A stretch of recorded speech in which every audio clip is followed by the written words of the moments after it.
Raw TV. I am not black.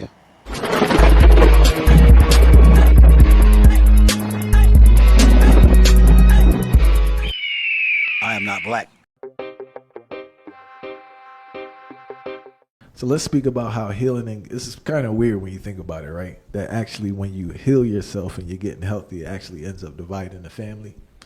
Seems when both partners are not on the journey together, differences in lifestyle put a lot of strain on the relationship, resulting in separation. Have you witnessed this? Yes, I witnessed that personally, and I see it all the time. We work with thousands and thousands and thousands of people monthly.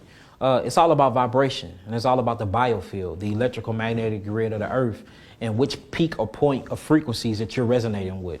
It's impossible for two people to get along if they're not resonating. If that symbiosis or that symbiotic energetic relationship is not there, then it's impossible for them to agree because we're not vibrating at the same resonant frequency. And that's what's happening. Once you change your diet and you start eating fruits, these are your most energetic foods that's available to earth for human beings. They grow close to the sun. So the sun is taking these foods to photosynthesis. They get chlorophyll, chloroplasts.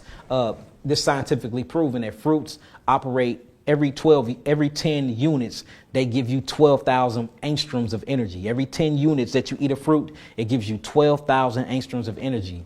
Every 10 units of meat you eat, it gives you 3 angstroms of energy. Every 10 units of vegetables you eat, it gives you 10,000 angstroms of energy. And then when you start getting lower and lower, it depletes to 0. So imagine somebody in your house eating fruits and vegetables, operating every 10 units, you're getting 12,000 angstroms of energy, and you're getting 9 to 10,000 angstroms of energy. Then you got your significant other that don't want to make the change, and he only taking in 3,000 angstroms of energy. She's going to be highly energetic. Her consciousness is going to be very, very expansive, and then he going to be on a lower frequency. Plus, when people eat meat, they tend to take on the actual stress of the meat, and they take on the actual, because we know that life is in the blood of any fleshly creature. Life is in the blood. So you cooking the blood into these meats. You're cooking the hormones into these meats. You're cooking the traumatic experience into these meats, the transgenerational epigenetics into these meats, and then you eating these meats. So you get more of a aggressive behavior. Like I told you, I work with a lot of football players and a lot of basketball players. I know football players that eat nothing but meat. Changed it now since dealing with me, but when they was eating, nothing but meat, raw at that. I know a fighter right now, can't mention his name, I'm working with him. He said he didn't start winning most of his fights until he went carnivore. And he said it brought out a devil in him. He said it brought out aggression and rage in him. But if you look how carnivores act in the jungles. They very aggressive. So imagine you have this quiet, nurturing spirit eating fruits and berries and melons, walking around, floating on cloud 9. Then you got a person sucking down chicken wings and eating bloody hamburgers. He mad as hell. How long you think that there's going to be in symbiosis in a household? It's not going to be for long. And then, the more and more you start eating these highly energetic fruits, they start talking to you. You start figuring things out about yourself. Purposes and things that you had in life start to change. Things that you think you used to love, you begin to hate. Things that you can never see yourself doing, now you're doing. Now you're praying. Now you're meditating. Now you're talking to yourself. Now you have a self-discipline that's been kicking in. So you start loving yourself more. And a person that loves himself around somebody that willfully hate themselves unknowingly, it can never work because we're operating or we resonating at 2 different frequencies. So that's why you usually see that the person that changed their diet and start loving themselves and doing better, they always get outcast or become the black sheep from the rest of the family. And also, could you speak about your transition? You said personally it wasn't that hard, right? You went cold turkey, but how was the response for your everyone thought I was crazy personally. They thought I was like really bugging. Yeah. Did you experience that where, I'm not saying like you were excommunicated from the family, but like I'm pretty sure relationships change dramatically when you change not just your eating, but especially your mind frame. Oh yeah, most definitely. I come from a gang banging background. We come from the streets, the real streets. A lot of people say they did know. I've been shot, I've been stabbed, I've been locked up, I've been through all of it. So, when I first changed my diet, I had a scare straight moment though. I had a heart attack at the age of 21 for snorting cocaine, selling cocaine, but getting high off my own supply, basically. So anyways, I had that heart attack, and the heart attack scared me straight. So my change, it didn't take a transition for me. I was so scared to die. It was crazy though, because I almost died. I've been stabbed From here, I almost died of eternal bleeding. I've been shot. I got metal from here to here, literally. I had my whole jaw shattered, broken ribs, broken knuckles. This knuckle is merged. You see this knuckle merged with this knuckle? So many fights. I grew my whole life fighting and just banging, you know. But this particular moment, I just had my daughter, and I snorted a line of cocaine and had a heart attack. Had to go to the hospital, and I thought I was gonna die. And the doctor told me, you have so much scar tissue built up on your heart, and your kidneys is basically to the point that they're gonna fail. If you keep up with this, you're gonna be on dialysis, and that's gonna shorten your lifespan. If you don't die of a heart attack, that's gonna shorten your lifespan by 15 years. And man, that scared me straight. I was done that day.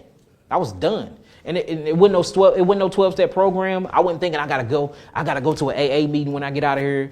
My whole thought process is when I go home, I'm throwing all of this shit away. I'm throwing my medicine away. I'm throwing my cocaine away. I'm throwing everything away. And that's what I did. I went home and I threw all of that away. So I think some people have to be, I'm a hard-headed person. I have to learn from experience. That's why I'm so intellectual, because I have to do my own work. You can't do work for me. If you say you studied it and this was what you found, I got to go do that same experiment to see if I find the same thing. And I think me not trusting nobody and me being hard-headed is why I'm where I'm at now, because I have to do the work myself. So once I was scared, that was it for me. I didn't need no 12-step program. I didn't want to die. So it was on that hospital bed, I had a choice. Either give in, stay where you at and die, or love yourself just a little bit more. It wasn't even a lot of love I needed. It was just a little bit of love. You know how they say faith of a mustard seed? I just needed a little bit of love to go throw that stuff away. When I did that first action of throwing all of those drugs and all of those medications away, it's like a ripple effect came. And I looked up 90 days later, I didn't have diabetes no more. I didn't have scar tissue on my heart. My kidneys was actually functioning at 100%. I can get an erection again. You see what I'm saying? So I just think it's either two things that's going to make you change. You either don't have to be scared straight like I was scared into loving myself, or you're going to have to be truly, truly chosen to do that. And I believe that I was being chosen. That was just the way I was going to change. But you just got to be chosen for this, you know. And I think that we try to save everybody. And the fact of the matter is, everybody is not going to be saved. You know, in the scriptures, it says a water drop to a wave will be saved. It talks about 144,000 elites. And then after that, it was a greater number, but it was still smaller. 2/3 of the earth died. And you start seeing how many people that don't make it. And it's like we put a lot of energy into trying to save everybody. But I think if we really just focus on saving ourselves and letting that light shine and being that example, those that's going to resonate with us is going to resonate with us. And those that don't catch the frequencies, they wasn't meant to get it. All right. So listen to this, right? When I stopped smoking weed, and I was I guess it's usually, I don't know if black people refer to themselves as potheads, bro. When Jamaicans say I was a herbalist. I used to burn herb 24/7. It was a bushman. All right. When I stopped smoking weed, right, my sugar cravings went through the roof, bro.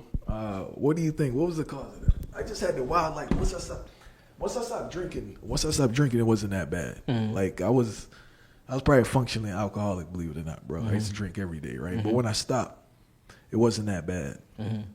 But when I stopped smoking weed, like, I just, like, had the craziest sugar cravings all the time, bro. It's the same thing with cigarettes, though. So when you smoking, period, it dehydrates your body and it deprives your body of oxygen, and it really deprives yourself of food. Notice people that smoke, they don't be hungry until they smoke, and as soon as they smoke, they get the munchies, and then they have the sugar craving. Well, once you stop smoking, you start literally going through them withdrawals. And notice a lot of people that smoke weed, they skinny, then they stop smoking, they gain weight. A lot of people that smoke cigarettes, they skinny, then they stop it, then they gain weight. It's usually due with the nicotine. The nicotine is sugar in the cigarettes. Or if you look at the actual thing that you roll your weed up in, what they call cigars, they have something called apple balm in it. It's actually sugar in it. So when you start taking yourself away from all the different things that you rolling the weed up in, or you take yourself away from the cigarettes, you start craving for the sugar. A lot of people think that they're addicted to the actual weed, but they're not. Fire. Yeah, you're addicted to the tobacco fire. Backwoods and frontal leaf. Yeah, the backwoods. So when you burn these things, it's sugar content in it, because a backwood is a what?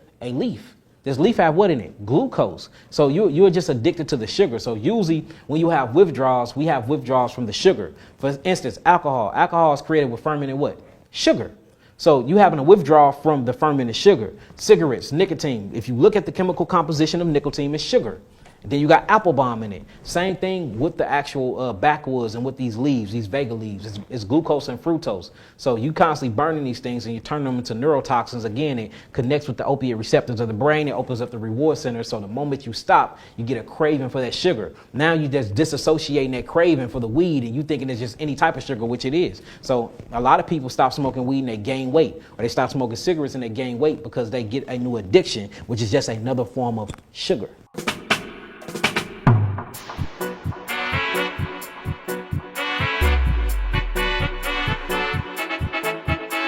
Raw TV. I am not black.